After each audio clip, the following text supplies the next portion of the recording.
ನಮಸ್ಕಾರ ಎಲ್ರಿಗೂ ಕೂಡ. ಇವತ್ತು ಸ್ನೇಹಿತರೆ ನಿಮ್ಮ ಹೇರು ತುಂಬಾ ಸಾಫ್ಟಾಗಿ ಸಿಲ್ಕಿಯಾಗಿ ತುಂಬಾ ವೇಗವಾಗಿ ಬೆಳವಣಿಗೆ ಆಗಬೇಕಂದ್ರೆ ಇದನ್ನು ಖಂಡಿತವಾಗಿ ಬಳಸಿ ನೋಡಿ. ನಿಮಗೂ ಕೂಡ ನಿಮ್ಮ ಕೂದಲು ಇಷ್ಟು ವೇಗವಾಗಿ ಬೆಳೆದು ನೋಡಿ ನೀವೇ ಆಶ್ಚರ್ಯಪಟ್ಬಿಡ್ತೀರಾ. ಖಂಡಿತವಾಗ್ಲೂ ಕೂಡ ಸ್ನೇಹಿತರೆ ಒಂದ್ಸರ್ತಿ ನೀವು ಇದನ್ನು ಟ್ರೈ ಮಾಡೇ ಇರಲ್ಲ, ಟ್ರೈ ಮಾಡಿ ನೋಡಿ, ನಿಮಗೂ ಕೂಡ ಯೂಸ್ ಆಗೇ ಆಗುತ್ತೆ. ಹಾಗಿದ್ರೆ ಬನ್ನಿ ಸ್ನೇಹಿತರೆ, ಇವತ್ತು ಟಿಪ್ಸ್ ನೋಡದೇ ಇರುವಂಥ ಟಿಪ್ಸ್ ನಿಮಗೂ ಕೂಡ ತೋರಿಸ್ಕೊಡ್ತೀನಿ. ಇವತ್ತು ಸ್ನೇಹಿತರೆ ನೋಡಿ, ನಾನು ಒಂದು ಲಿಂಬೆ ಹಣ್ಣು ತೊಗೊಂಡು ಬಂದೀನಿ. ಲಿಂಬೆ ಹಣ್ಣು ನಮ್ಮ ಕೂದಲಿಗೆ ಎಷ್ಟು ಒಳ್ಳೆಯದಂದರೆ ನಮ್ಮ ಕೂದಲಿರುವಂಥ ಡ್ಯಾಂಡ್ರಫ್ ಕಡಿಮೆ ಮಾಡುತ್ತೆ. ನಮ್ಮ ಕೂದಲಲ್ಲಿರುವಂಥ ತಲೆಯಲ್ಲಿರುವಂಥ ಹೊಟ್ಟಿನ ಸಮಸ್ಯೆ ಆಗಲಿ, ಹುಣ್ಣಿನ ಸಮಸ್ಯೆ ಆಗಲಿ, ಎಲ್ಲವನ್ನು ಕೂಡ ಕಡಿಮೆ ಮಾಡ್ತಾ ಹೋಗುತ್ತೆ. ಅದರ ಜೊತೆಗೆ ಸ್ನೇಹಿತರೆ ನಮ್ಮ ಕೂದಲು ಕೂಡ ಬೆಳವಣಿಗೆ ಮಾಡುತ್ತೆ. ಹಾಗೆ ನಮ್ಮ ಕೂದಲಲ್ಲಿರುವಂಥ ಬಿಳಿ ಕೂದಲು ಕೂಡ ನ್ಯಾಚುರಲಾಗಿ ನಾವು ಇದನ್ನು ಯೂಸ್ ಮಾಡ್ತಾ ಹೋದರೆ ಅದು ಬಿಳಿ ಕೂದಲು ಕೂಡ ಆಗದೇ ರೀತಿ ಕೂಡ ಕೇರ್ ಮಾಡುತ್ತೆ. ಅದು ಯಾವ ರೀತಿ ಅಂತ ಸ್ನೇಹಿತರೆ ತೋರಿಸ್ಕೊಡ್ತೀನಿ. ಈ ಟಿಪ್ಸನ್ನು ನೀವು ಕೂಡ ನೋಡ್ಕೊಂಡು ಹೋದ್ಮೇಲೆ ನಿಮಗೂ ಕೂಡ ವಿಡಿಯೋ ಇಷ್ಟ ಆದರೆ ಲೈಕ್ ಮಾಡಿ, ಸಬ್ಸ್ಕ್ರೈಬ್ ಮಾಡಿ, ಶೇರ್ ಮಾಡಿ ಅಂತ ಕೂಡ ಕೇಳ್ಕೊಳ್ತೀನಿ. ಇವಾಗ ನೋಡಿ ಸ್ನೇಹಿತರೆ, ಒಂದು ಲಿಂಬೆ ಹಣ್ಣು ತೊಗೊಂಡಿದ್ದೀನಿ. ಲಿಂಬೆ ಹಣ್ಣು ನೋಡಿ ಅರಿಶಿಮಣ್ಣ ಇರಬೇಕು, ಅಂದರೆ ಯೆಲ್ಲೋ ಕಲರ್ ಇರುವಂಥ ಲಿಂಬೆ ಹಣ್ಣು ತೊಗೊಳ್ಳಿ. ಇದರಲ್ಲಿ ತುಂಬಾ ಅಂದರೆ ಸ್ವಲ್ಪ ಜಾಸ್ತಿನೇ ರಸ ಇರುತ್ತೆ. ಅದಕ್ಕೋಸ್ಕರ ಸ್ವಲ್ಪ ಯೆಲ್ಲೋ ಕಲರ್ ಇರುವಂಥ ಲಿಂಬೆ ಹಣ್ಣು ತೊಗೊಂಡಿದ್ದೀನಿ. ಇವಾಗ ಯಾವ ರೀತಿಯಾಗಿ ರೆಮಿಡಿ ಮಾಡ್ಬೋದು ಅಂತ ತೋರಿಸ್ಬಿಡ್ತೀನಿ ಬನ್ನಿ.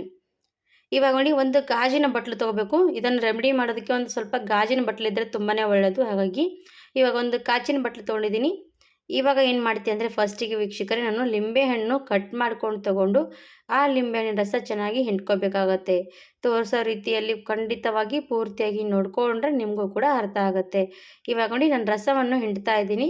ಸ್ವಲ್ಪ ಈ ರೀತಿ ಚಾಣಿಯಲ್ಲಿ ರಸ ಹಿಂಡಿದ್ರೆ ಬೀಜ ಎಲ್ಲನೂ ಕೂಡ ಮೇಲೆ ಉಳಿದ್ಬಿಡುತ್ತೆ. ಅದಕ್ಕೋಸ್ಕರ ಈ ಥರ ಹಿಂಡ್ಕೊಳ್ಳಿ. ಇದನ್ನು ನೀವು ವಾರದಲ್ಲಿ 1 ಸರ್ತಿ 2 ಸರ್ತಿಯನ್ನು ಯೂಸ್ ಮಾಡ್ತಾ ಹೋದರೆ ಸ್ನೇಹಿತರೆ ನಿಮ್ಮ ತಲೆಯಲ್ಲಿ ಬಿಳಿ ಕೂದಲ ಸಮಸ್ಯೆ ಕಡಿಮೆ ಆಗ್ತಾ ಹೋಗುತ್ತೆ. ಹಾಗೆ ಬಿಳಿ ಕೂದಲು ಕೂಡ ಆಗೋದು ನಿಲ್ಲಿಸ್ಬಿಡುತ್ತೆ ಸ್ನೇಹಿತರೆ. ಖಂಡಿತವಾಗಿ ಟ್ರೈ ಮಾಡ್ಬೋದು. ಇವಾಗ ನೋಡಿ, ಒಂದು ಅರ್ಧದಷ್ಟು ಲಿಂಬೆ ಹಣ್ಣಿನ ರಸ ತೊಗೊಂಡಿದ್ದೀನಿ, ಒಂದು ಅರ್ಧದಷ್ಟು. ಇವಾಗ ಇದನ್ನು ರಸವನ್ನು ಹಿಂಡ್ಕೊಂಡು ತೊಗೊಂಡಿದ್ದೀನಲ್ವಾ, ಈ ರಸದಲ್ಲಿ ಸ್ನೇಹಿತರೆ ಮತ್ತೇನು ಹಾಕ್ತೀನಿ ಅಂದರೆ ನೋಡಿ, ಕಾಫಿ ಪುಡಿ ಹಾಕಬೇಕು. ನಾವು ನ್ಯಾಚುರಲ್ ಆಗಿರುವಂಥ ಕಾಫಿ ಪುಡಿ ನಮ್ಮ ಕೂದಲನ್ನು ಕೂಡ ಇದನ್ನು ಮಾಡುತ್ತಂದರೆ ಚೆನ್ನಾಗಿ ಶೈನ್ ಕೊಡುತ್ತೆ. ನಮ್ಮ ಕೂದಲು ಸಾಫ್ಟ್ ಮಾಡುತ್ತೆ. ಇದು ಕೂಡ ನಮ್ಮ ಕಾಫಿ ಪುಡಿ ಇದರಲ್ಲಿ ಕೂಡ ತುಂಬಾ ಚೆನ್ನಾಗಿರುವಂಥ ಗುಣಮಟ್ಟ ಶಕ್ತಿ ಇರುವಂಥದ್ದು. ಅದು ನೋಡಿ, ನಾನು ಲಿಂಬೆಹಣ್ಣಿನ ರಸದಲ್ಲಿ ಹಾಕಿದ ತಕ್ಷಣ ನೋಡಿ ಯಾವ ರೀತಿಯಾಗಿ ಕಲರ್ ಚೇಂಜ್ ಆಗುತ್ತೆ ಅಂತ ನೋಡಿ ನೀವು ಕೂಡ.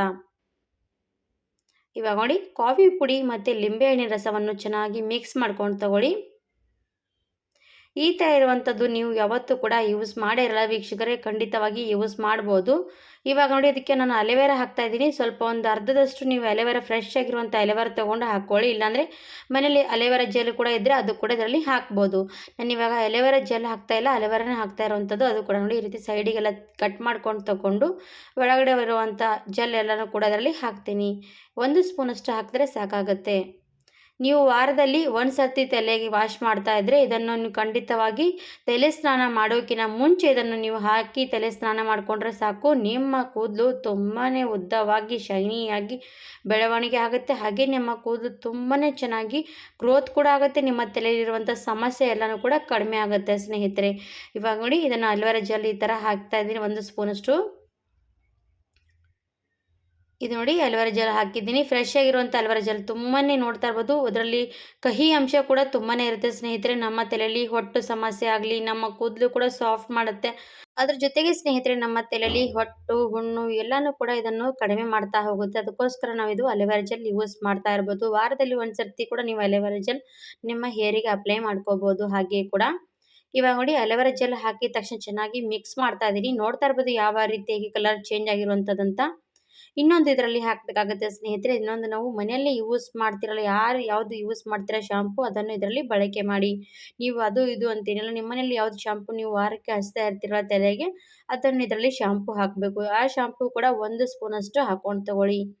ಇವಾಗ ನೋಡಿ, ನೀವು ಶಾಂಪು ಈ ತಲೆಗೆ ಯೂಸ್ ಮಾಡ್ತೀರಾ, ನಾರ್ಮಲಿ ಶಾಂಪು ಹಚ್ಚೋದ್ರ ಬದಲಾಗಿ ಈ ರೀತಿ ಕೂಡ ನೀವು ಶಾಂಪನ್ನು ಈ ಥರವಾಗಿ ರೆಡಿ ಮಾಡಿಕೊಂಡು ಹಚ್ಕೋತಾ ಹೋದರೆ ನಿಮ್ಮ ಕೂದಲು ಎಷ್ಟು ಚೆನ್ನಾಗಿ ಬೆಳವಣಿಗೆ ಕೂಡ ಆಗುತ್ತೆ. ಬಿಳಿ ಕೂದಲ ಸಮಸ್ಯೆ ಕಡಿಮೆ ಆಗುತ್ತೆ. ನಿಮ್ಮ ತಲೆಯಲ್ಲಿ ಹುಣ್ಣಿನ ಸಮಸ್ಯೆ ಕಡಿಮೆ ಆಗುತ್ತೆ.